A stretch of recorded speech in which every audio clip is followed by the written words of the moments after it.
नमस्कार विद्यार्थियों, आप सभी का आपके अपने YouTube चैनल आरपीएससी विद नवीन सैनी में स्वागत है। विद्यार्थियों, हम साइकोलॉजी पढ़ रहे थे और साइकोलॉजी यूनिट 3 की क्लास नंबर 7 है आज। ठीक है विद्यार्थियों, तो पढ़ते हैं। बाकी जितना भी जो यूनिट वगैरह है वो आपके फ्री में निःशुल्क विथ PDF अपने प्लेलिस्ट में उपलब्ध है। चैनल की प्लेलिस्ट में जाइए और उसका आप आनंद लीजिए और चैनल को सब्सक्राइब ज़रूर से ज़रूर कर दीजिएगा विद्यार्थियों। इससे हमें बहुत हेल्प मिलती है, इंटरनल मोटिवेशन मिलता है। ठीक है, देखिए जेरोम ब्रूनर का सिद्धांत। तो जेरोम ब्रूनर ने सिद्धांत दिया था। जेरोम ब्रूनर हैं, वो अमेरिकी विद्वान थे और इनका सिद्धांत भी संज्ञानात्मक विकास का सिद्धांत दिया इन्होंने, और इन्होंने पियाजे के सिद्धांत को आगे बढ़ाया। ठीक है, पियाजे ने जो सिद्धांत दिया उनको आगे बढ़ाते हुए उन्होंने कहा कि विकास की क्रमिक अवस्थाएं होती है, परंतु एक बालक अपने ज्ञान का प्रदर्शन निम्न प्रकार करता है। अब हुआ क्या था, जो जीन पियाजे थे, तो जीन पियाजे जी ने क्या किया कि उन्होंने विकास की अवस्थाएं बताई कि भाई जैसे ये पूर्व संक्रियात्मक अवस्था, ये आपके बाकी की जो अवस्थाएं हैं जितनी भी, उन सभी को क्या किया, अवस्थाओं में डिवाइडेशन कर दिया पूरा का पूरा। ठीक है, संवेदी पेशी गामक अवस्था, तो मूर्त संक्रियात्मक अवस्था, अमूर्त संक्रियात्मक अवस्था, ऐसे इन्होंने डिवाइडेशन किया। तो इन्होंने कहा कि ठीक है भाई, हाँ जो विकास होता है वो अवस्थाओं में होता है, लेकिन एक बालक को विकास तो होगा, विकास के साथ साथ जैसे जैसे ज्ञान होगा वो डेवलप होता जाएगा, लेकिन वो ज्ञान को प्रदर्शन किस प्रकार करता है। तो उन्होंने कहा मैं बताता हूँ वो ज्ञान का प्रदर्शन किस प्रकार करेगा। भाई विकास हुआ है तो विकास का पता कैसे चलेगा, जब वो प्रदर्शन करेगा तभी तो पता चलेगा कि ये विकास हुआ। तो इन्होंने कहा हम बताते हैं प्रदर्शन कैसे होता है। इन्होंने कहा प्रदर्शन 3 तरीके से होता है, एक क्रियात्मक, एक प्रतीकात्मक और एक होता है सांकेतिक। तो इन्होंने क्रियात्मक के लिए बताया जन्म से 1.5 वर्ष अर्थात 0 से 18 माह। तो इन्होंने कहा बच्चा जब से पैदा होता है तब से लेकर 1.5 साल का अर्थात 18 माह का होता है, तब तक बालक अपनी जो भी अनुभूतियाँ होती है, जो भी उसको महसूस होता है, जो भी वो प्रकृति में देखता है, उसके प्रति जो भी वो रिएक्ट करेगा, वो रिएक्ट हमेशा क्रिया करते हुए करेगा। अपना नॉलेज है वो क्रिया के माध्यम से प्रदर्शित करेगा। गुस्सा जाहिर करेगा तो भी रोएगा, चिल्लाएगा, उछलेगा, कूदेगा, फेंकेगा, तोड़ेगा, मतलब क्रियाओं के माध्यम से वो मतलब इन्वायरमेंट के प्रति प्रतिक्रिया करेगा। और जब वो 18 माह से 6 वर्ष का हो जाएगा तब बालक अपनी जो अनुभूतियां होगी उनको प्रतीकों के माध्यम से प्रकट करता है, अर्थात प्रतीकों के माध्यम से शो करेगा। मतलब अब बच्चे में भाषा का विकास हो चुका है। 2 वर्ष का बालक अच्छी तरीके से बोलना सीख जाता है, तो अब वो क्या करेगा, भाषा के माध्यम से अपने विचारों को प्रकट करेगा। प्रतीकात्मक का मतलब है भाषा के माध्यम से। ठीक है, और जब वो, अब इससे आगे होती है सांकेतिक। जब वो 6 वर्ष और उससे बड़ा हो जाएगा तब बालक अपनी एक मिनट, देखिए विद्यार्थियों, सांकेतिक अर्थात भाषा का विकास पूर्ण तरीके से हो जाता है ना, तब वो अपनी अनुभूतियों को पूर्ण भाषा का विकास हो जाने से भाषा में प्रकट करता है। यहाँ पर मैं बता दूं वो बोलना सीख जाता है, लेकिन जो अपनी अनुभूतियां होती हैं उनको प्रतीकों के माध्यम से प्रकट करता है। थोड़ी मैं इसके लिए माफी चाहता हूँ। वो क्या हुआ कि मेरे ये अगला दिमाग में पॉइंट चल रहा था तो मैंने पहले उसको बोल दिया इसकी जगह। तो 18 माह से 6 वर्ष का होता है तब बालक क्या करता है, उसको जो भी अनुभूतियां होती है वो उसको प्रतीकों के माध्यम से प्रकट करता है।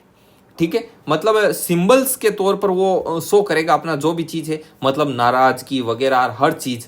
क्योंकि अब देखो उसके पास इतना शब्दकोश, इतना लार्ज स्केल पर इतना शब्द भंडार नहीं है कि वो हर चीज़ को मतलब कि भाषा में व्यक्त कर दे, तो वो प्रतीकात्मक शो करता है सभी जगह। और 6 वर्ष से ज़्यादा का हो जाता है। और देखो यहाँ पर भाषा का क्यों प्रयोग नहीं करता, हालांकि उसको बोलना आता है, क्योंकि उसकी तर्क वितर्क की इतनी क्षमता अभी तक डेवलप नहीं हुई है। अब यहाँ पर बालक क्या होता है, अब बालक में धीरे धीरे तर्क वगैरह की शुरुआत हो जाती है, मूर्त चिंतन भी अच्छा खासा कर लेता है। तब बालक अपनी अनुभूतियों को पूर्ण भाषा विकास हो जाने से भाषा में प्रकट करता है। आगे बात समझ में। अब देखो ये नोट है, ये स्पेशल है। ब्रूनर के अनुसार चिंतन का जन्म संकेत और प्रतिमा से होता है। अब आपसे ये क्वेश्चन पूछेगा, ये यहाँ पर क्वेश्चन पुटअप होगा। मैं क्वेश्चन बता देता हूँ क्वेश्चन कैसे कैसे होंगे। पहली बात तो ये क्वेश्चन है कि क्वेश्चन नंबर 1 कि ब्रूनर के अनुसार चिंतन का जन्म किससे होता है, तो संकेत और प्रतिमा से होता है। और कैसे होता है वो भी मैं बता दूं कि वो या तो कुछ देखता है या कुछ पढ़ता है, तो इससे उसको क्या होता है, उसका दिमाग संदेह करता है, हर चीज पर शंका करते हुए उस पर चिंतन करता है। ठीक है, और इसने एक बात और कही, और ब्रूनर ने कहा कि बालक ज्ञान के प्रदर्शन में संज्ञानात्मक विकास में भाषा का बहुत बड़ा योगदान होता है। चाहे ज्ञान का प्रदर्शन करना हो, चाहे संज्ञानात्मक विकास अर्थात मानसिक विकास की बात हो, भाषा का इसमें बहुत बड़ा योगदान है। क्वेश्चन नंबर 2, संज्ञानात्मक विकास में भाषा को किसने महत्वपूर्ण माना, तो ये आपके ब्रूनर हो जाएंगे जवाब में। तो आगे बात समझ में, आगे बढ़िए। ये क्वेश्चन नंबर 3 आपका यहाँ से बनेगा कि ये निम्न में से कौन सी अवस्थाएं हैं वो जो प्रदर्शन के जो तरीके हैं वो जेरोम ब्रूनर ने नहीं बताए, तो इनमें से 3 तो बताए, एक नहीं बताया, ऑप्शन में डालेगा। एक क्वेश्चन इन तीनों की जो अवस्थाओं का टाइमिंग पीरियड है, क्रियात्मक कितने समय से कितने समय तक और प्रतीकात्मक सांकेतिक, इनका सबका टाइमिंग पीरियड, ये क्वेश्चन नंबर 4। ठीक है, और जेरोम ब्रूनर कहाँ के निवासी थे, ये कई बार ऑप्शन में देके पूछता है। ठीक है, तो ये आपके क्वेश्चन नंबर 5। और एक बालक अपने ज्ञान का प्रदर्शन किस प्रकार से करता है, इस चीज को किसने स्पष्ट किया, तो जेरोम ब्रूनर ने, इस एंगल से। एक क्वेश्चन नंबर 6। आगे बढ़ते हैं। अगला है, देखो ये सिद्धांत यहाँ पर कंप्लीट है। एक डेविड एलकाइंड थे, ये भी अमेरिकी विद्वान थे, ये आपका एक क्वेश्चन नंबर है। ये 5 मान लो, कितने 5 तो हो गए होंगे सर, 6 हो गए, ये 7। तो डेविड एलकाइंड कहाँ के विद्वान थे, तो अमेरिका के। इनकी पुस्तक, तो पुस्तक देके पूछेगा कि इगोसेंट्रिसिज्म इन एडोलेसेंट पुस्तक किसने लिखी, तो क्वेश्चन नंबर 8 ये डेविड एलकाइंड ने लिखी। और इस पुस्तक को लिखने पर देखिए यारों हुआ क्या, इगोसेंट्रिसिज्म इन एडोलेसेंस जो पुस्तक डेविड एलकाइंड ने लिखी, तो उन्होंने कहा कि ये मात्र मेरी कल्पना है, मैं ऐसा सोचता हूँ किशोरों को लेकर के। अब आपको अच्छा लगे तो ठीक है, ना लगे तो आपकी मर्जी। अब ये मत पूछना कि मतलब इन्होंने कहा डेविड एलकाइंड ने कि भाई ये कैसे हुआ, क्या है, इसका प्रयोग करके बताओ। बस ये मेरी कल्पना है, मैं ऐसा सोचता हूँ। समझ में आ गई बात, इसलिए मैंने किताब लिख दी। आपको जच्चे तो पढ़ो, वरना जाओ। आई बात समझ में। लेकिन डेविड एलकाइंड के द्वारा लिखी गई ये पुस्तक भविष्य में आगे से आगे प्रूफ होती गई, मतलब इनकी कल्पनाएं सही थी। तो इन्होंने इस पुस्तक में 2 शब्दों का प्रयोग किया। नंबर 1 काल्पनिक श्रोता, एक तो काल्पनिक श्रोता और एक पर्सनल फेबल। ठीक है, और इस काल्पनिक श्रोता को काल्पनिक दर्शक भी कह सकते हो। ठीक है, तो काल्पनिक दर्शक क्या होता है या काल्पनिक श्रोता क्या होता है कि बच्चा ऐसा सोचता है, किशोर अवस्था का, कहीं पर भी जाता है, शादी ब्याह में सोचता है कि अरे सब लोग मुझे ही देख रहे हैं, सब लोग मेरे ही बारे में सोच रहे हैं, मैं यहाँ से चला जाऊंगा तो पीछे सारी बातें मेरी होगी, मेरा हर समय निरीक्षण हो रहा है। किशोर अवस्था के बालकों के द्वारा ये सोचना कि सभी के लोगों का ध्यान मेरी तरफ है, सब लोग मेरे बारे में ही बात कर रहे हैं, ऐसा ये मन में सोचते हैं। और इसी वजह से ये अपनी वेशभूषा पर, अपने चाल चलन पर, अपनी भाषा पर वो ध्यान देते हैं कि मैंने ऐसे बोला, पता नहीं वो क्या सोचेंगे, मेरे ऐसे पहना और मेरे चप्पल इतनी हल्की सी यहाँ से टूटी हुई है, पता नहीं लोग क्या सोचेंगे। हालांकि ये बात कई बार बड़े लोग भी सोचते हैं।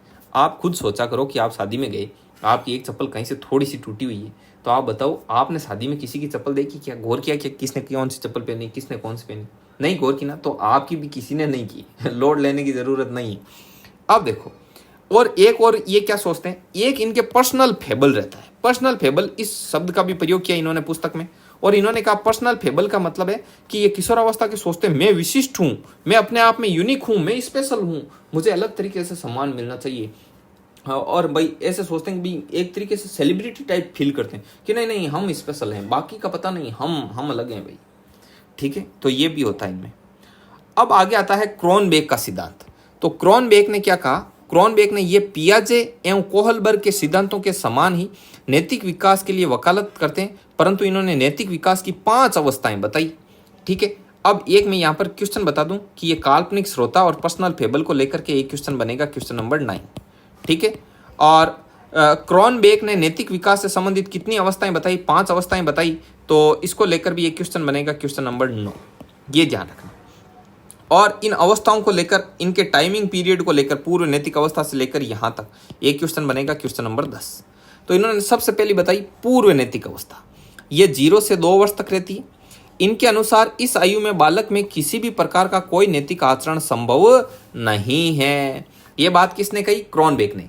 बोले कि 0 से लेकर 2 साल तक का टाइम रहता है ना, उसमें बालक है वो पूर्व नैतिक अवस्था में रहता है, और इस अवस्था में बालक में कोई भी नैतिक आचरण संभव नहीं है।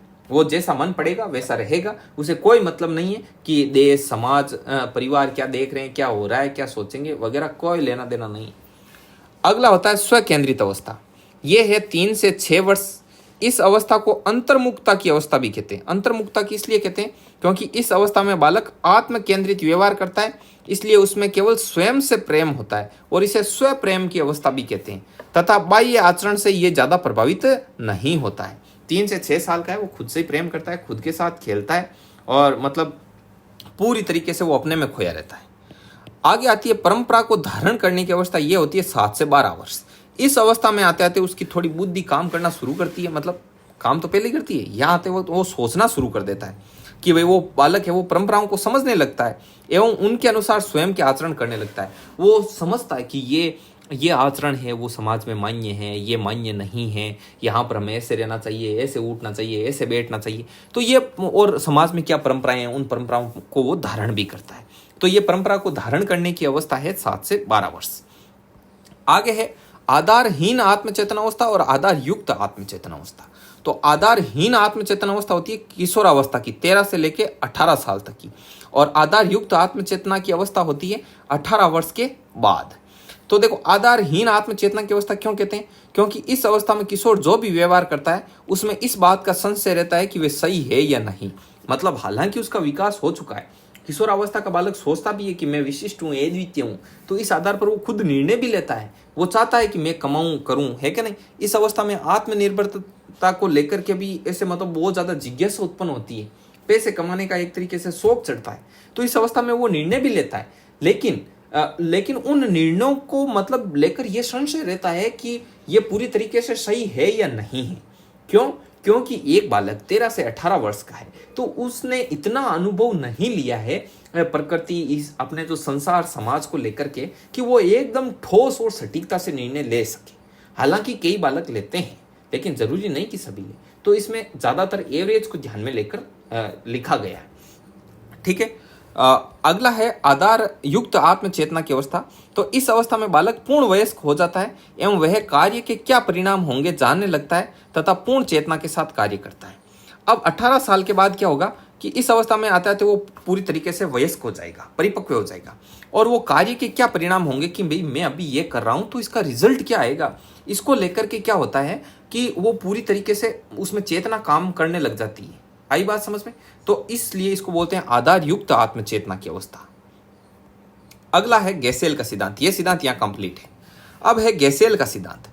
जो लोग नए हैं, हमारे वीडियो को फर्स्ट टाइम देख रहे हैं, उनको हम बता दें कि हमने सेकंड ग्रेड को लेकर भरपूर कंटेंट अपलोड कर दिया है। Rajasthan history, Rajasthan geography, Rajasthan culture, ये इतने तो अपलोडेड हैं। ये 3rd यूनिट ये आ गई, 3rd यूनिट तक चलते चलते इसमें आ गए, तो ये 3rd यूनिट तक अपलोड है, आप इसको देखो। और ये कंटिन्यू अपलोड की जा रही है। राजस्थान की पॉलिटी कंटिन्यू अपलोड की जा रही है, विथ टेस्ट अपलोड की जा रही है।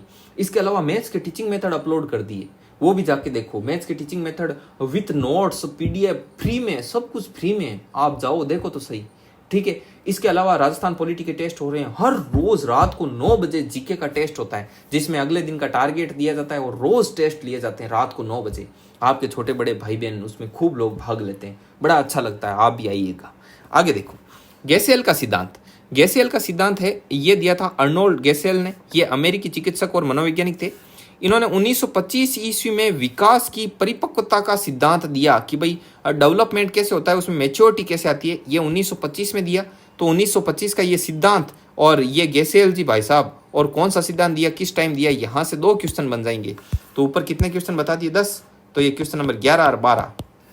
ठीक है। इन्होंने केवल शारीरिक विकास को लेकर सिद्धांत दिया, मानसिक की बात ही नहीं की।